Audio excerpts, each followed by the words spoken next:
اور آپ کو بڑی عجیب بات سناؤں، یہ منتخب حدیث کی کتاب ہے نا، اس کا کبھی مطالعہ کیا کریں۔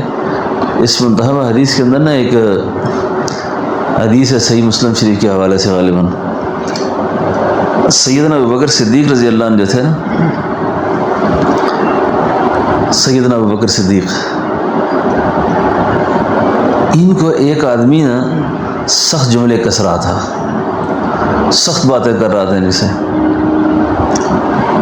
جب وہ سختی سے باتیں کر رہا تھا تو اللہ کے حبیب صلی اللہ علیہ وسلم پاس کھڑے مسکرا رہے تھے۔ سیدنا ابوبکر صدیق رضی اللہ نے اس آدمی کو کوئی جواب دینا چاہا، اللہ کے محبوب ہٹ گئے وہاں سے۔ سیدنا ابوبکر پوچھتے ہیں، حضور جب یہ شخص مجھے سخت نرم باتیں کر رہا تھا تو آپ مسکرا رہے تھے، اور جب میں نے جواب دیا تو آپ چلے گئے۔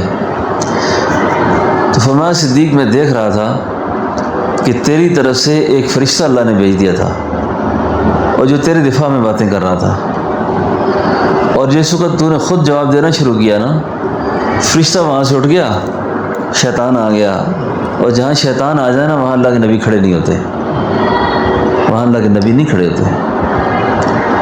تو ذکر کی جو برکات ہوتی ہے نا، ذکر کی برکات سے بڑے سے بڑے مسئلے حل ہو جاتے ہیں۔